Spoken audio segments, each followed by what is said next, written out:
Shalom, haleluya, puji Tuhan. Kita akan masuki ibadah pada kesempatan ini. Namun sebelum ibadah ini dimulai, saya rindu mengajak Bapak Ibu untuk mengambil saat teduh. Saat teduh dimulai.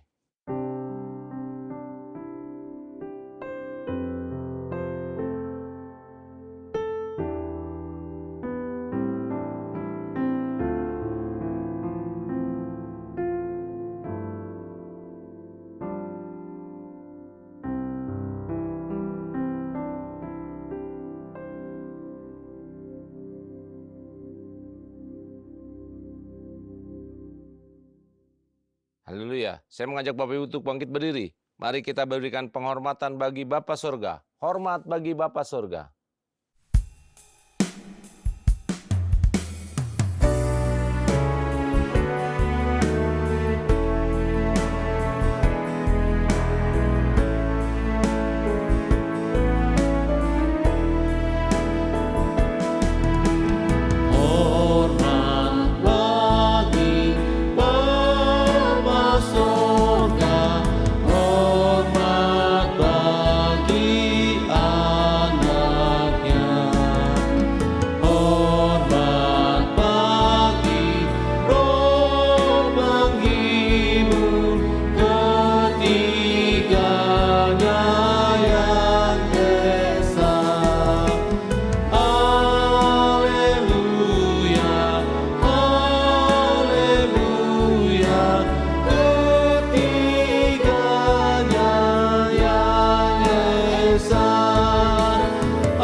Umat yang dikasih oleh Tuhan, marilah kita memulai ibadah ini dengan mengakui bahwa pertolongan di dalam ibadah ini biarlah jadi di dalam nama Bapa, di dalam nama Putra, dan di dalam nama Roh Kudus. Haleluya. Amin. Haleluya, puji Tuhan. Kita akan memberikan pujian-pujian kita pada Tuhan. Jadikan aku indah, ku datang ya Bapa dalam kerinduan.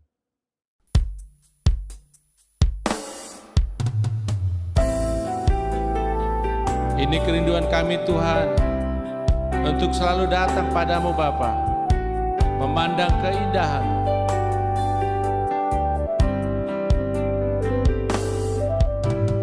Ku datang ya Bapa dalam kerinduan, memandang keindahan-Mu.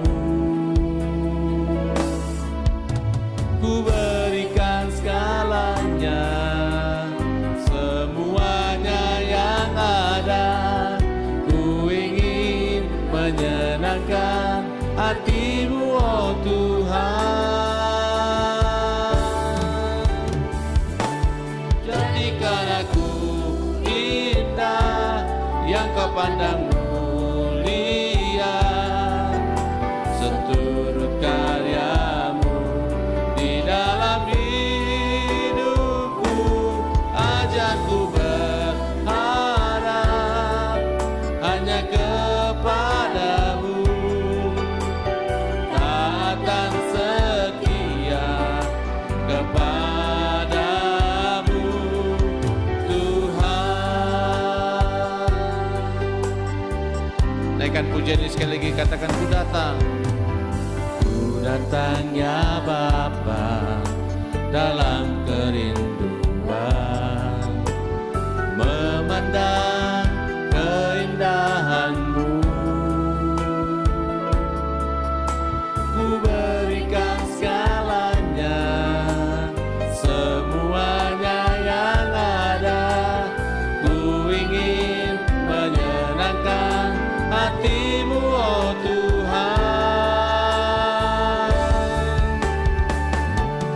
Jadikan aku indah, yang Kau pandang mulia, seturut karya-Mu di dalam hidupku.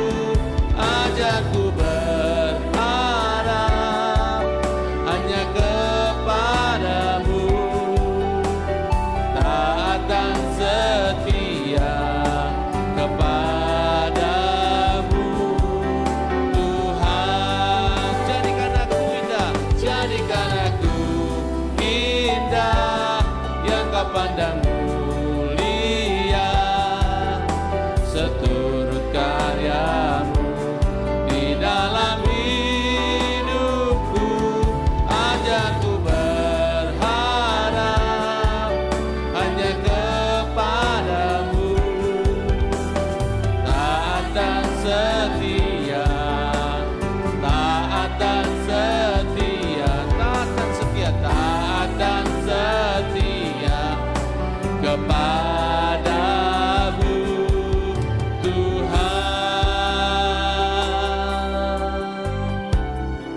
Bapak Ibu dipersilakan duduk kembali.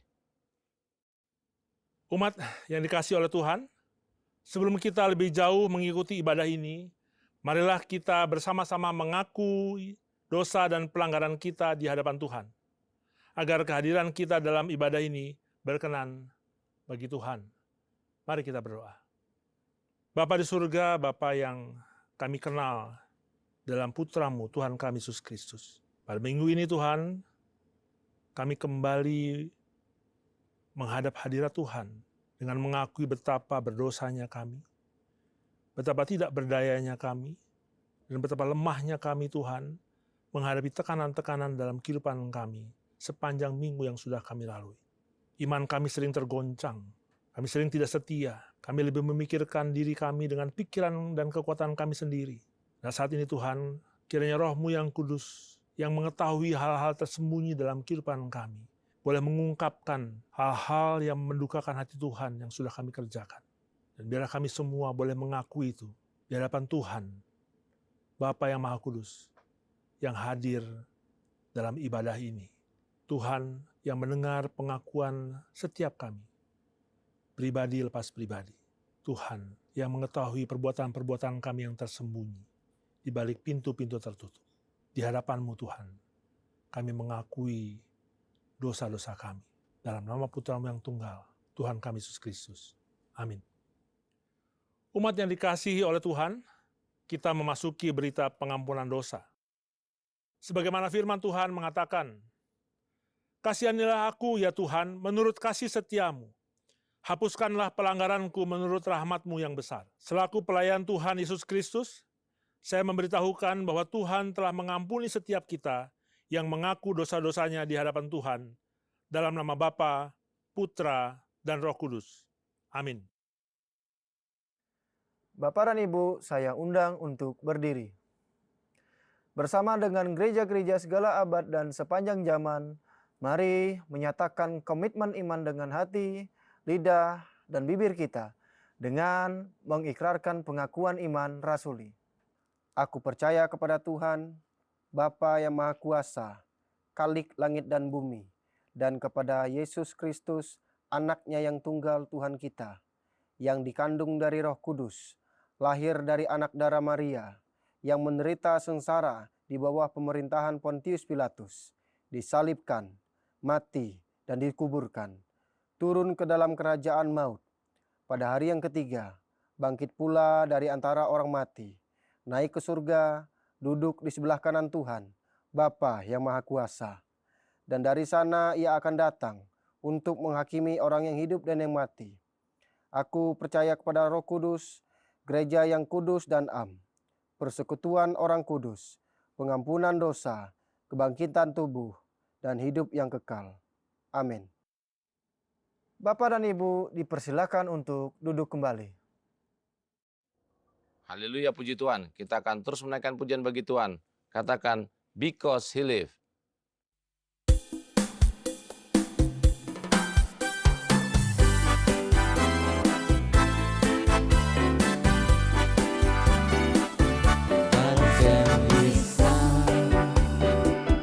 They called Him Jesus. He came to love, heal and forgive. He gave His life to buy my pardon. An empty grave is there to prove myself alive. Because He lived, because He lived, I can face tomorrow. Because He lives, all fear is gone. Because I know He holds the future, and life is worth living just because He lives. Katakan, because He lives, because He lives, I can face tomorrow. Because He lives, all fear is gone. Because I know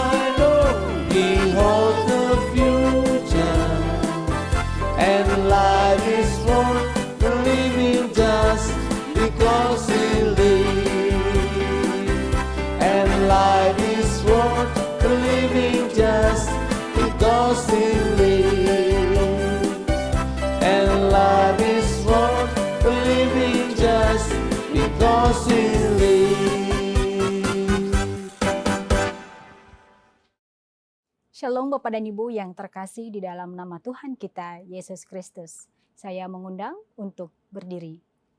Saya akan membawakan Mazmur Tuhan yang diambil dari nomor 137 ayat 1 sampai dengan 9. Di tepi sungai-sungai Babel, di sanalah kita duduk sambil menangis apabila kita mengingat Sion.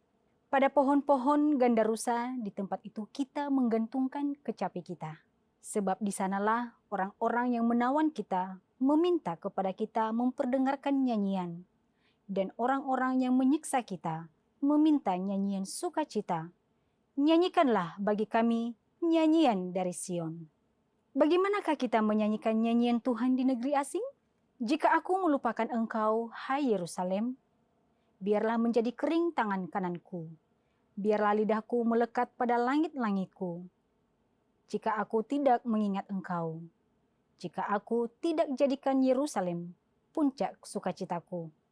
Ingatlah ya Tuhan kepada Bani Edom, yang pada hari pemusnahan Yerusalem mengatakan, runtuhkan, runtuhkan sampai ke dasarnya.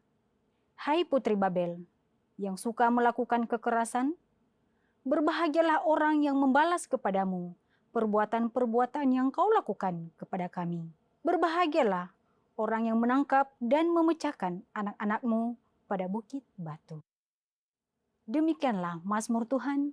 Haleluya. Amin. Bapak Ibu dipersilakan untuk duduk kembali.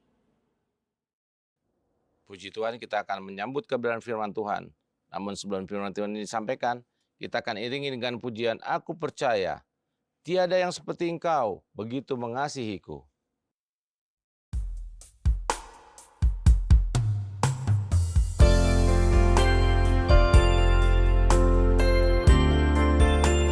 Sebab tiada yang seperti Engkau Tuhan, begitu mengasihiku. Kau yang sanggup menjawab seru doaku. Tiada yang seperti Engkau, begitu mengasihiku. Kau Tuhan sanggup menjawab semua seru doaku. Tiada yang seperti Engkau, begitu mengasihiku. Kau Tuhan sanggup melawan seluruh kehidupanku. Aku percaya Tuhanku ajaib. Kau turun tangan memulihkanku. Aku percaya Tuhanku dahsyat. Kau turun tangan memberkatiku. Aku percaya Tuhanku ajaib. Kau turun tangan memulihkanku. Aku percaya Tuhanku dahsyat. Kau turun tangan memberkatiku. Kau turun tangan memberkatiku. Kau turun tangan memberkatiku.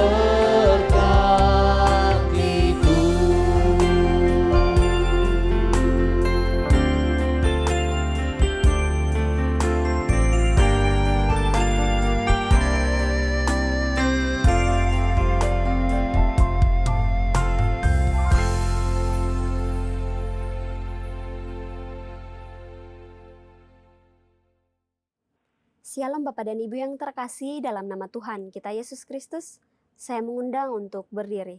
Saya akan membacakan firman Tuhan yang diambil dari Kolose pasal 3 ayat 23 sampai dengan 24. Apapun juga yang kamu perbuat, perbuatlah dengan segenap hatimu seperti untuk Tuhan dan bukan untuk manusia.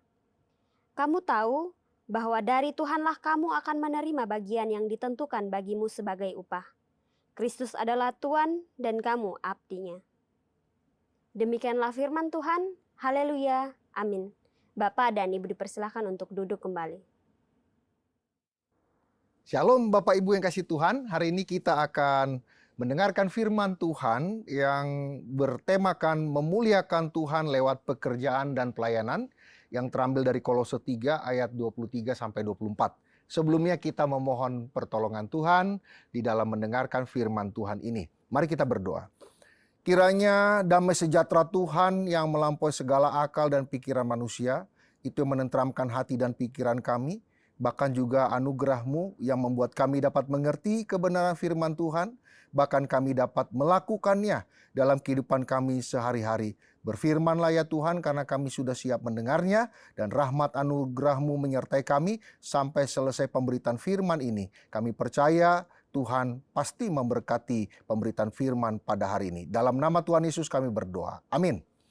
Shalom Bapak Ibu yang kasih Tuhan. Kita akan bicara tentang memuliakan Tuhan lewat pekerjaan dan pelayanan. Banyak orang berpikir bahwa kalau kita memuliakan Tuhan hanya melalui ibadah. Dan ibadah itu juga kadang menjadi lebih sempit lagi, ibadah hari Minggu, ibadah yang dilakukan gereja, kemudian ibadah yang berkaitan dengan kegiatan-kegiatan gerejawi. Sehingga orang menjadi berpikir bahwa kalau kehidupan di luar gereja atau kegiatan gereja, maka kita tidak bisa memuliakan Tuhan. Nah, dalam konteks inilah kita belajar satu hal, bahwa Tuhan harus dipermuliakan. Kita harus memuliakan Tuhan dalam seluruh aspek hidup kita.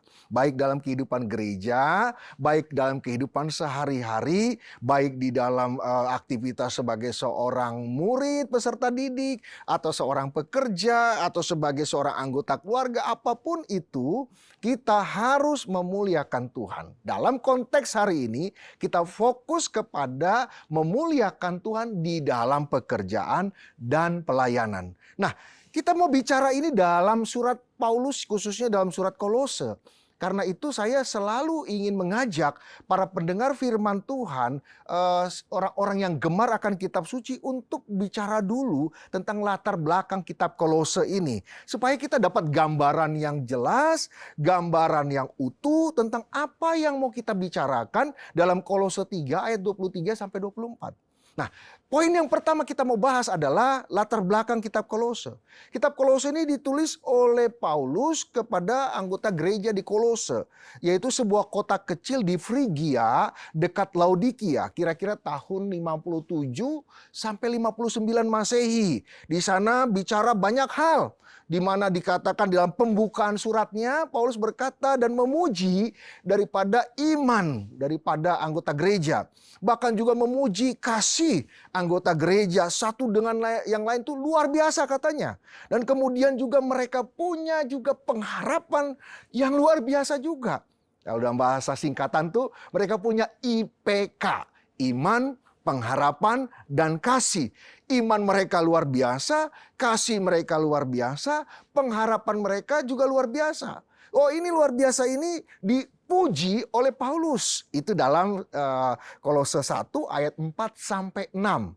Nanti Bapak Ibu bisa baca dan meneliti apa yang disampaikan oleh Paulus di dalam Kolose 1 ayat 4 sampai 6. Bahwa mereka punya iman, punya pengharapan, punya kasih. Bahkan mereka berbuah-buah. Wah, ini luar biasa. Jarang sekali Paulus memuji-muji tentang tiga hal ini. Ini secara utuh ya. Ada iman, pengharapan, kasih. Dan mereka berbuah dalam hal itu. Wah, ini luar biasa. Dari mana Paulus mendapatkan cerita itu? Itu laporan dari yang namanya Epafras. Itu nanti bisa baca dalam Kolose 1 ayat 7 sampai 8, seorang yang cukup terkemuka di anggota gereja dari gereja Kolose, dan dia orang yang sangat taat Tuhan, mengasihi Tuhan, juga mengasihi pelayanannya Paulus, dan selalu memberikan laporan tentang keadaan gereja di Kolose. Jadi Paulus sebenarnya dalam cerita ini tidak begitu banyak persoalan yang esensial yang mau disampaikan oleh Paulus dalam surat Kolose. Tetapi ada hal lain, yaitu serangan dari luar yang patut diwaspadai, patut dijaga oleh Paulus supaya mereka tidak salah. Apa itu? Pertama, adanya pengajaran sesat, di mana pengajar ini mengatakan Tuhan Yesus bukan yang utama. Tuhan Yesus bukannya Tuhan yang membuat suatu karya keselamatan. Wah, ini serangan yang hebat. Kenapa? Karena dasar dari kekristenan, dasar dari pengajaran Paulus, dasar dari seluruh apa yang diutarakan oleh Paulus dan para rasul pada saat itu adalah Tuhan Yesus Kristus sebagai manifestasi Tuhan dalam bentuk manusia yang datang untuk menyelamatkan seluruh umatnya. Dan itu cerita utama. Itu merupakan sentral. Itu merupakan sesuatu yang tidak bisa dibantah. Dan tiba-tiba ada ajaran lain, ajaran sesat, bidat-bidat yang palsu mengatakan Tuhan Yesus bukanlah Tuhan yang utama di dalam pengajaran yang harusnya mereka percaya. Wah, ini serangan yang luar biasa. Kemudian yang kedua, adanya filsafat-filsafat kosong dan roh-roh dunia yang mengganggu mereka, yang mengatakan ini dan itu dan ini dan itu, padahal tidak membawa keselamatan sama sekali, tidak membawa kemenangan sama sekali, tidak membawa pembebasan sama sekali. Dan juga bicara tentang roh-roh dunia sebagai roh yang katanya punya kuasa yang hebat, punya kuasa yang luar biasa, ternyata tidak benar sama sekali. Berbeda dengan pengajarannya Paulus, berbeda dengan apa yang disampaikan Paulus selama ini kepada anggota gereja di Kolose. Nanti saudara bisa baca di Kolose 2 ayat 8. Wah, ini serangannya luar biasa. Bahkan juga ada pengajaran yang lebih lagi, yang lebih sesat lagi. Dikatakan bahwa mereka semua tidak ditebus, tidak diselamatkan oleh pengorbanan Tuhan Yesus di kayu salib. Jadi artinya pengorbanan Tuhan Yesus di kayu salib itu ya sia-sia aja. Karena tidak ada manfaatnya, tidak menebus, tidak menyelamatkan, tidak membayar sama sekali akan dosa itu. Dan buat apa dipercaya? Ini pengajaran yang sangat luar biasa sesatnya. Jadi Paulus sangat perhatian, Paulus berusaha memberikan dorongan kepada mereka semua. Nanti bisa baca dalam Kolose 2 ayat 14. Oleh karena itu di bagian yang kedua kita mau bahas, tadi ya pembukaan, bagian kedua kita bahas bahwa Paulus memberikan nasihat kepada mereka. Paulus memberi nasihat kepada mereka supaya mereka memikirkan semua itu. Apakah pengajaran itu benar atau tidak? Artinya Paulus ingin mengajak anggota gereja Kolose untuk dewasa di dalam beriman. Mereka juga harus mulai belajar dari kebenaran firman Tuhan dan memakai keberadaannya di dalam hikmat dan anugerah Tuhan untuk dapat mengerti mana yang baik, mana yang tidak baik, mana yang benar, mana yang tidak benar. Mana yang berkenan kepada Tuhan, mana yang tidak berkenan kepada Tuhan. Karena kalau mereka tidak dewasa, mereka akan gampang diombang-ambingkan. Mereka akan gampang disesatkan, mereka akan dapat terbawa dengan begitu mudah dari arus pengajaran yang begitu banyak pada zaman itu. Sehingga Paulus dengan keras mengatakan, keras bukan marah ya, dalam konteks ini keras artinya menegaskan dengan tegas bahwa ingat baik-baik, bahwa engkau harus mencari perkenanan Tuhan. Apakah yang kau lakukan itu berkenan atau tidak? Itu nanti saudara bisa baca dalam Kolose 2 ayat 16 dan selanjutnya. Di sana Paulus mengajarkan kalau kamu mau kuat di dalam pengajaran iman, kamu mau berdiri teguh dalam pengajaran iman, tidak diombang-ambingkan oleh pengajaran iman, engkau harus belajar mencari apa yang berkenan kepada Tuhan. Karena pada saat itu di pasal yang kedua ini sedang ribut tentang makan, minum dan segala macam. Oh, itu nggak boleh, itu nanti bisa mendatangkan itu kan makanan berhala atau bagaimana. Dan Paulus mengatakan itu tidak penting. Yang penting adalah apakah itu mendatangkan persoalan atau tidak, mendatangkan perpecahan atau tidak. Kalau mendatangkan perpecahan ya jangan, bukan karena itu halal atau tidak halal, tetapi itu bicara tentang ada manfaat di sana enggak, atau ada kerugian di sana yang lebih besar daripada manfaatnya. Karena itu Tuhan harus ditanyakan oleh kita. Kita harus menanyakan kepada Tuhan. Tuhan, kalau saya melakukan ini, makan ini, dan kemudian mendatangkan perpecahan di tengah anggota gereja yang imannya masih lemah, apakah tindakanku berkenan? Tentu tidak berkenan, karena di atas segalanya Tuhan ingin supaya mereka tetap di dalam satu kesatuan kasih itu. Mereka tidak terpecah. Oleh karena itu Paulus mengajarkan, dewasalah kamu.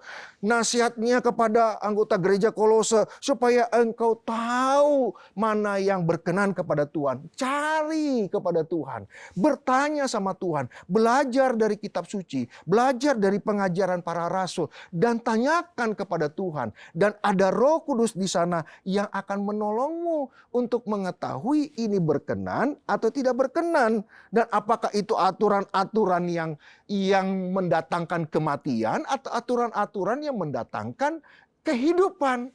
Karena kadang-kadang kita pikir nih, kalau kita lakukan A, B, C, D, maka kita akan selamat.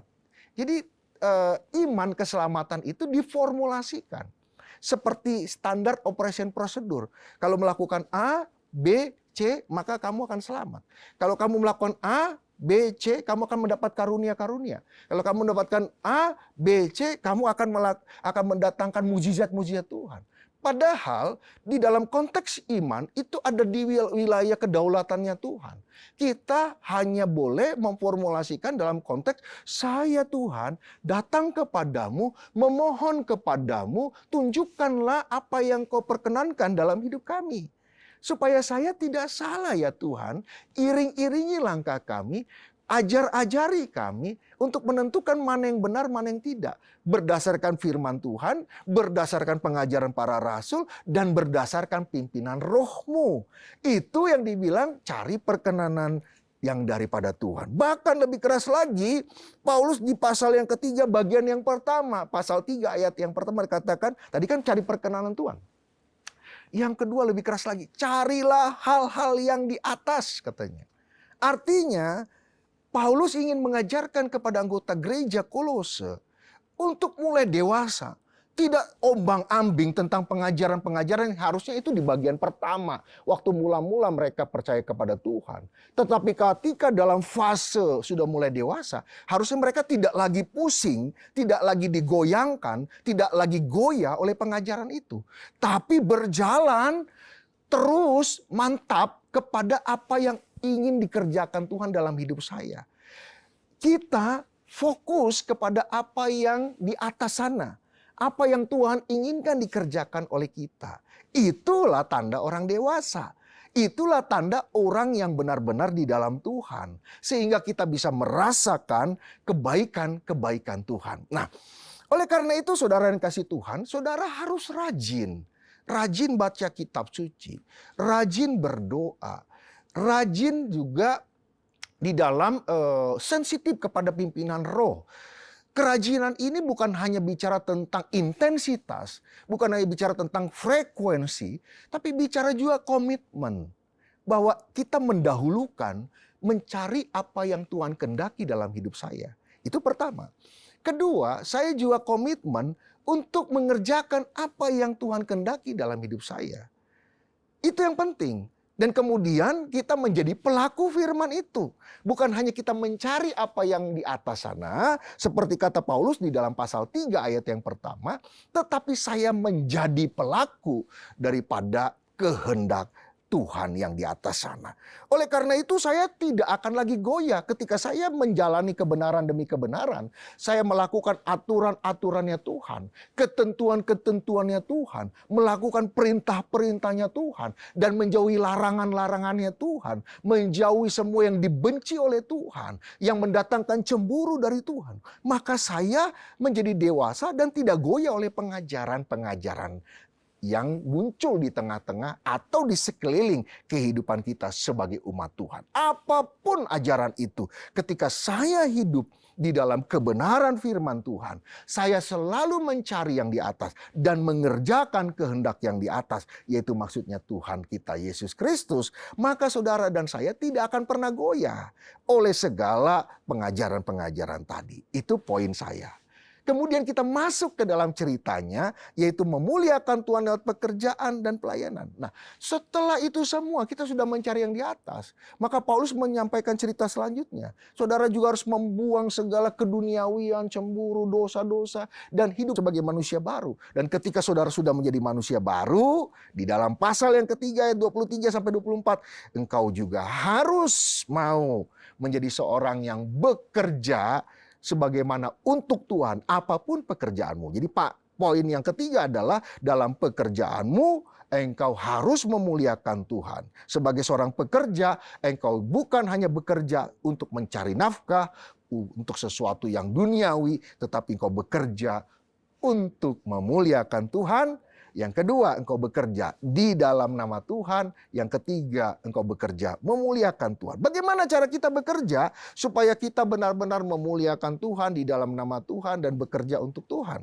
Gitu ya. Pertama, poin yang pertama. Satu, dalam konteks yang pasal yang Kolose 3:22 tadi adalah taat kepada pimpinan. Dikatakan dengan tegas, Paulus mengatakan memberikan ilustrasi bahwa seorang pekerja yang baik adalah orang yang taat kepada pimpinan. Tapi ada penekanannya, ini menarik. Yaitu baik sedang si pimpinan ada atau si pimpinan tidak ada. Nah, biasanya kita ini rajin kalau ada pimpinan. Wah, kita pura-pura nyapu, kita pura-pura kerja, kita pura-pura ngetik, kita pura-pura mengerjakan semuanya. Kita sibuk sekali kalau ada pimpinan. Kemudian kita sepertinya bekerja optimal. Kemudian seakan-akan saya mengerjakan itu dengan sungguh-sungguh dan luar biasa. Tapi ketika pimpinan meninggalkan tempat di mana saya bekerja, atau dia sedang keluar, atau sedang keluar kota, keluar daerah, maka saya akan santai-santai. Saya tidak kerjakan, saya tidak mau pusing. Itu urusan nantilah. Tunggu nanti bos datang, tunggu nanti sang tuan datang, tunggu nanti pimpinan saya datang, baru saya kerjakan itu. Nah, ini yang ditegur oleh yang namanya Rasul Paulus, seorang yang tegas itu. Dia berkata, jangan seperti itu. Seorang pekerja yang baik adalah dia taat mengerjakan tugasnya, baik ketika pimpinan itu ada maupun tidak ada. Nanti bisa baca dalam pasal 3 ayat 22. Kemudian syarat lagi dalam memuliakan Tuhan dengan pekerjaan dan pelayanan adalah dia punya sikap tulus hati. Sikap tulus hati itu artinya murni, genuine. Dia tidak ada di sana permainan-permainan, tidak ada di sana manipulasi-manipulasi, tidak ada di sana kebohongan-kebohongan, di sana tidak ada tipu muslihat, tidak ada hal-hal yang samar-samar, tidak ada hal yang sumir-sumir, tidak ada hal yang tidak jelas di sana. Semuanya jelas, itu karena dia mengasihi Tuhan, Tuhannya dan pekerjaannya. Dia mengerjakan itu dengan tulus. Dia tahu Tuhannya sudah baik kepada dia. Maka dia melayani dan menjadikan pekerjaannya sebagai pelayanan yang tulus.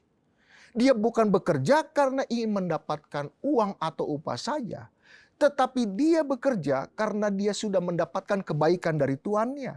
Sebagaimana Tuhan Yesus sudah menebus di pasal-pasal sebelumnya, yang tanpa pamrih sudah baik kepada kita, maka kita membalas kebaikan itu. Maka Paulus mengambil konteks tentang seorang pekerja dengan Tuhan ini ingin menggambarkan bagaimana Tuhan Yesus sudah menebus kita dan kita membalasnya dengan kebaikan. Bukan karena mencari apa-apa. Oleh karena itu, saya akan bekerja dan menjadikan pekerjaan itu sebagai pelayanan saya.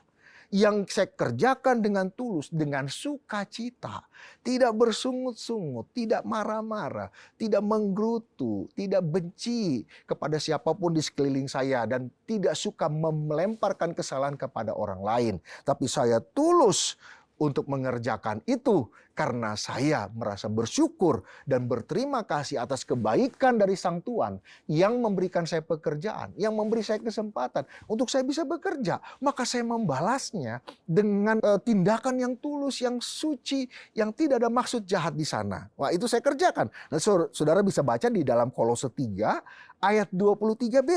Bahwa saya akan mengerjakan itu dengan tulus. Paulus mengatakan jadilah pekerja yang tulus hati, yang murni dalam pekerjaannya, dan menjadikan pekerjaannya pelayanan yang suci dan kudus di hadapan Tuhan dan di hadapan manusia. Kemudian poin terakhir dalam bagaimana memuliakan Tuhan dengan pekerjaan dan pelayanan, poin terakhir adalah kita harus berbuat dengan segenap hati. Kita harus berbuat yang terbaik supaya sebagaimana kita mengerjakan kepada Tuhan yang sudah memberikan yang terbaik kepada kita, maka demikian juga saya mengerjakan semuanya yang terbaik. Spirit of excellence itu harus ada di dalam diri anak-anak Tuhan. Bukan karena saya ingin mendapatkan pujian, bukan karena saya ingin mendapatkan kepongahan, bukan karena saya hebat, tetapi karena saya tahu Tuhan saya sudah memberikan lebih dulu yang terbaik kepada saya. Demikian juga Sang Tuhan tadi sudah memberikan pekerjaan dan sudah memberikan yang terbaik kepada saya. Maka saya membalasnya sebagai tanda ucapan terima kasih dan syukur saya dengan berbuat yang terbaik segenap hati dalam semua pekerjaan saya. Dalam semua pekerjaan saya lakukan, saya jadikan itu sebagai suatu pelayanan yang terbaik. Saya akan melayani semua orang yang berhubungan dengan pekerjaan saya tanpa melihat dia miskin, kaya, pintar, tidak pintar, muda ataupun tua, semuanya sama. Saya akan layani sebagaimana Tuhan Yesus Kristus melayani umatnya. Jadi saya akan kerjakan itu sebagaimana Tuhan mengerjakan dalam hidup saya. Dia memberi yang terbaik, maka saya harus memberi yang terbaik. Kalau dia memberi yang terbaik, saya tidak memberi yang terbaik, maka saya tidak sedang memuliakan Tuhan, tapi saya mempermalukan Tuhan. Tetapi kalau Tuhan saya memberikan yang terbaik dan mengerjakan yang terbaik buat saya, dan saya mengerjakan dan memberikan yang terbaik dalam pekerjaan saya, dan menjadikan itu sebagai pelayanan yang terbaik, sebagai pelayanan yang memuliakan Tuhan, maka nama Tuhan itu pasti dipermuliakan, bukan dipermalukan. Oleh karena itu, bagi semua anak Tuhan yang bekerja dan melayani dimanapun engkau berada, ingat baik-baik, kerjakanlah itu dengan optimal dan minta anugerah Tuhan menolongnya. Maka ketika kita kerjakan, pasti semuanya akan berjalan baik, pasti semuanya akan ada jalan keluar ketika ada kesulitan datang, pasti semuanya akan berakhir di dalam kebaikan dan kemenangan. Karena Tuhan tidak akan pernah mempermalukan anak-anaknya. Semua orang yang bersandar kepada Dia dan punya tekad untuk melakukan yang terbaik untuk nama Tuhan dan di dalam nama Tuhan dan untuk memuliakan Tuhan, Tuhan pasti mengiringinya. Tuhan pasti menjaganya, Tuhan pasti memberkatinya. Dan ketika berkat itu menyertai pekerjaan dan pelayanan kita, pasti hasilnya adalah yang terbaik. Bukan karena kita hebat, karena ada Tuhan di depan, saya di belakang. Biarlah nama Tuhan dipermuliakan melalui pekerjaan dan pelayanan kita, di mana kita mengerjakan itu yang terbaik. Nanti saudara bisa baca dalam Kolose 3 ayat 23, di mana kita harus berbuat baik dengan segenap hati. Artinya dengan segenap kekuatan kita. Dengan yang terbaik di dalam anugerah Tuhan. Pasti yang kita hasilkan adalah yang terbaik di hadapan Tuhan dan di hadapan manusia. Dan yang terakhir adalah seluruh konklusi cerita kita. Dari memuliakan Tuhan melalui pekerjaan dan pelayanan. Apa yang kita dapatkan? Bahwa Tuhan berjanji akhir dari semua pekerjaan dan pelayananmu itu, yang kau kerjakan dengan ketaatan, yang kau kerjakan dengan tulus hati, yang kau kerjakan dengan segenap hati tadi, ada upah yang luar biasa daripada Tuhan. Nanti saudara baca dalam Kolose 3 ayat 24. Upah yang luar biasa di mana engkau akan diberkati Tuhan. Bukan hanya berkat dalam selama engkau hidup di tengah dunia. Berkat penyertaan, berkat pemeliharaan, berkat pertolongan, berkat perlindungan dari si jahat dan orang-orang yang bermaksud jahat. Dan berkat-berkat keberhasilan menyertai semua orang yang sungguh-sungguh taat, tulus hati dalam pekerjaan dan pelayanannya, dan berbuat dengan segenap hati, itu akan menyertai mereka. Bahkan lebih hebat lagi, engkau akan mendapatkan berkat yang di sorga. Kenapa? Karena tadi kan saya katakan di depan, karena kau mengerjakannya setelah engkau bertanya perkenanan Tuhan. Kedua, engkau mencari hal-hal yang di atas, di mana Tuhan yang inginkan dalam hidup kita. Oleh karena itu saudara kasih Tuhan, mari maju dalam Tuhan. Kalau engkau punya pergumulan dalam pekerjaan dan pelayananmu, engkau merasa sedang lemah, engkau merasa sedang sedih, engkau merasa sedang putus asa, ingat baik-baik. Datang kepada Tuhan, kembali kepada Tuhan, cari perkenanan Tuhan, cari hal-hal yang di atas apa yang Tuhan kehendaki di tengah pergumulanmu, di tengah ada masalah yang seakan-akan tidak ada juntrungannya, tidak ada penyelesaiannya, tidak ada akhirnya itu, kau bersandar sama Tuhan, dan kemudian percayalah, imani dengan imanmu yang bersandarkan kepada Tuhan, bahwa engkau akan melewati itu semua, engkau akan mendapatkan upah. Bukan hanya upah di dalam dunia yang fana ini, tetapi juga upah di tempat yang kekal di sorga yang kelaksana. Tapi paling tidak, yang terbaik adalah kita mengerjakan tengah dunia ini dan kita memuliakan Tuhan. Kita selama hidup di tengah dunia tidak mempermalukan Tuhan, tapi memuliakan Tuhan dalam seluruh aspek hidup kita. Khususnya cerita hari ini adalah pekerjaan dan pelayanan yang ada dalam kehidupan kita. Kiranya rahmat anugerah Tuhan menyertai kita. Jangan takut, jangan gentar, maju terus di dalam Tuhan, dan ikut terus dalam pimpinan Tuhan. Pasti engkau berkemenangan. Mari kita berdoa. Bapa di dalam surga, terima kasih buat berkat-Mu hari ini, anugerah-Mu. Kiranya engkau menolong kami untuk mengerti kebenaran firman Tuhan, dan memberikan kami juga anugerah untuk kami dapat menjalankan kebenaran firman Tuhan ini di dalam anugerah Tuhan. Sehingga kami bersuka cita menikmati hari-hari yang Tuhan berikan. Bahkan kami dapat mengerjakan pekerjaan dan pelayanan kami dengan penuh sukacita dan ucapan syukur kepada Tuhan. Kami percaya kami akan mengerjakan yang terbaik karena Tuhan berserta kami. Dan kami pasti akan mendapatkan kemenangan dan hasil yang terbaik. Karena Tuhan tidak pernah mengecewakan anak-anaknya. Terima kasih Tuhan Yesus. Dalam nama Tuhan Yesus kami berdoa. Amin. Puji Tuhan, kita diberikan kesempatan untuk menyampaikan persembahan kita kepada Tuhan. Persembahan dapat disampaikan melalui nomor rekening yang tertera di layar atas nama Yayasan Moriah dan QR Code. Kita akan iringi dengan pujian, Ku tak tahukan hari esok, namun langkahku tegap. Sebab kami percaya hari esok Engkau yang pegang Tuhan. Karenanya kami tidak gelisah dan tidak gentar berjalan bersama-Mu Yesus. Aku tahukan hari esok, namun langkahku tegak. Bukan surya ku harapkan, karena surya akan menyala. Oh tiada ku gelisah akan masa menjelang. Ku berjalan serta Yesus, maka hatiku tenang.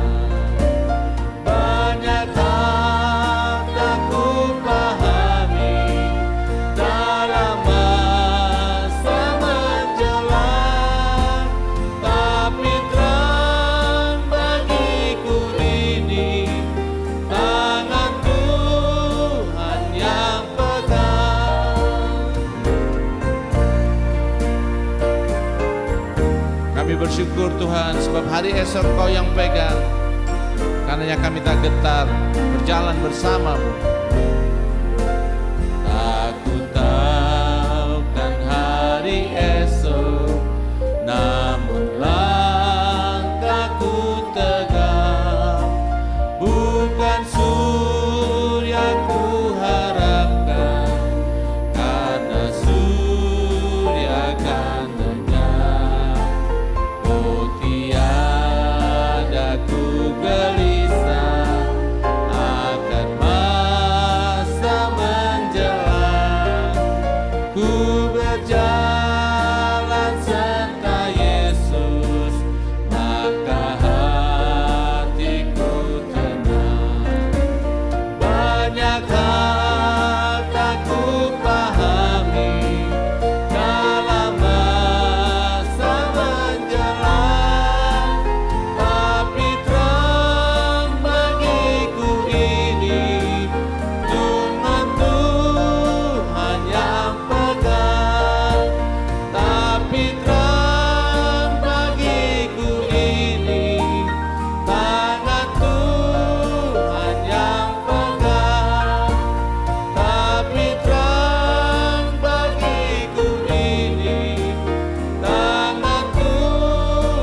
Umat yang dikasih oleh Tuhan, marilah kita memanjatkan doa syafaat.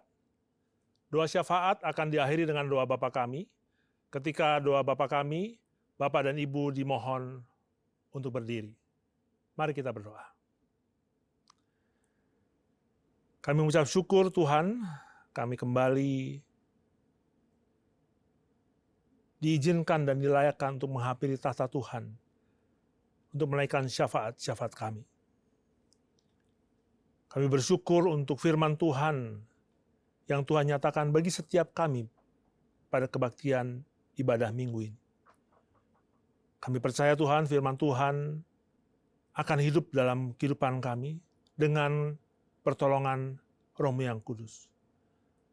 Tuhan yang akan memampukan kami untuk menjadi pelaku-pelaku firman, bukan hanya pendengar firman. Kami ucap syukur untuk berkat-berkat rohani yang sudah Tuhan siapkan bagi setiap kami, yang percaya, beriman kepada Kristus Yesus Tuhan kami. Kami juga menaikkan syafaat kami untuk keluarga-keluarga dalam umat-Mu di gereja ini Tuhan. Ada yang bergumul dengan kesehatan, ada yang bergumul dengan perekonomian, ada yang bergumul dengan keharmonisan dalam rumah tangga, ada yang bergumul dengan pendidikan anak-anak.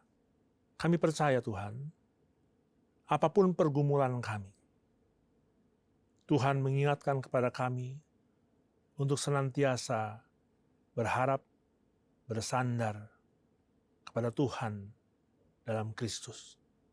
Tidak ada masalah yang terjadi dalam kehidupan kami yang lebih besar daripada anugerah yang terbesar, yaitu Kristus. Kami memiliki Tuhan yang lebih besar dari semua permasalahan-permasalahan kami. Kami percaya ketika ada masalah dalam kehidupan kami, apapun dimensinya, Tuhan pasti menyediakan jalan keluar ketika kami bersandar dan berharap kepada Tuhan. Kami juga bersyukur Tuhan untuk kesuksesan penyertaan Tuhan yang boleh kami alami. Namun ucapan syukur ini Tuhan jangan berhenti dalam kehidupan kami. Biarlah Tuhan memampukan kami untuk menjadi penyalur berkat Tuhan.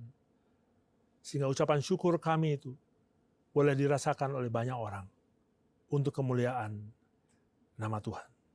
Kami juga berdoa Tuhan untuk gereja-Mu, dimanapun Tuhan nyatakan gereja kami. Di Pulau Jawa, Kalimantan, dan di pulau-pulau lain. Kiranya gereja ini boleh menjadi cermin bagi kasih kesetiaan Tuhan pada umatnya.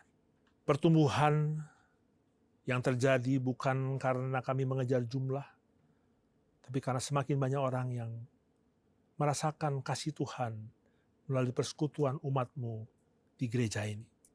Dan kiranya semua pemimpin-pemimpin gereja, gembala, baik di sinode maupun gereja lokal, boleh menjadi teladan yang memantulkan kasih dan kesetiaan Tuhan bagi umatnya.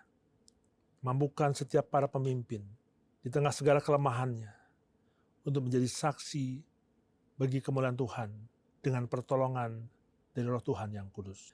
Dan kami berdoa juga Tuhan untuk bangsa dan negara Indonesia, di mana Tuhan tempatkan kami. Banyak pergumulan, banyak kesulitan dan tantangan, tapi kami percaya apapun pergumulan, kesulitan, dan tantangan itu, di tangan Tuhan, kami pasti bisa melaluinya. Dan di akhir tahun nanti kami boleh memuliakan nama Tuhan, karena kami melihat tangan Tuhan bekerja dalam setiap pergumulan, tantangan, dalam kehidupan bernegara ini. Tuhan sertai Presiden sampai ke jajaran yang paling rendah. Tuhan juga sertai lembaga yudikatif, lembaga legislatif, untuk menjalankan peran-perannya sesuai dengan firman Tuhan. Secara khusus buat anak-anak Tuhan yang melayani di 3 lembaga ini. Biarlah mereka menjadi garam dan terang di tengah dunia yang semakin pahit dan gelap ini. Inilah seru dan doa kami Tuhan. Dan syafaat ini kami akan akhiri dengan doa yang Tuhan Yesus ajarkan kepada kami. Doa Bapa kami. Bapa kami yang di sorga, dikuduskanlah namamu. datanglah kerajaan-Mu, jadilah kehendak-Mu di bumi seperti di sorga. Berikanlah kami pada hari ini makanan kami yang secukupnya, dan ampunilah kami akan kesalahan kami, seperti kami juga mengampuni orang yang bersalah kepada kami. Dan janganlah membawa kami ke dalam pencobaan, tetapi lepaskanlah kami daripada yang jahat. Karena Engkaulah yang mempunyai kerajaan, dan kuasa, dan kemuliaan, sampai selama-lamanya. Amin. Puji Tuhan, kita akan mengakhiri ibadah kita pada kesempatan ini. Namun sebelum ibadah ini berakhir, kita akan membacakan nats pedoman hidup baru yang diambil dari 1 Korintus pasal 16 ayat 14. Dalam hitungan yang ketiga, kita akan membacakannya bersama-sama. 1, 2, 3. Lakukanlah segala pekerjaanmu dalam kasih. Doksologi. Puji Tuhan sumber berkah, puji Dia seluruh makhluk, puji Dia seluruh sorga, Bapa, Anak, Roh Kudus.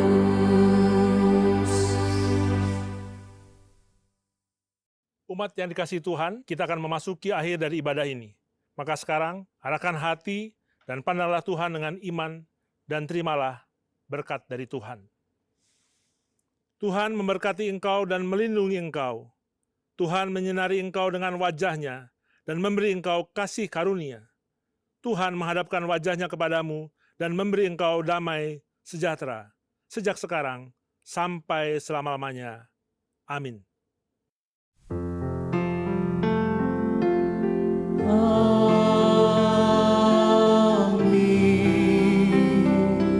Amin.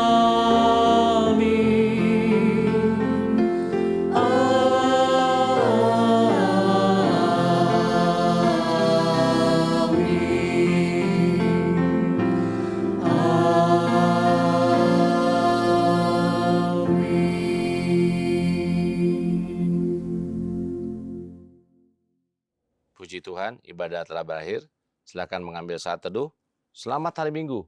Tuhan Yesus memberkati.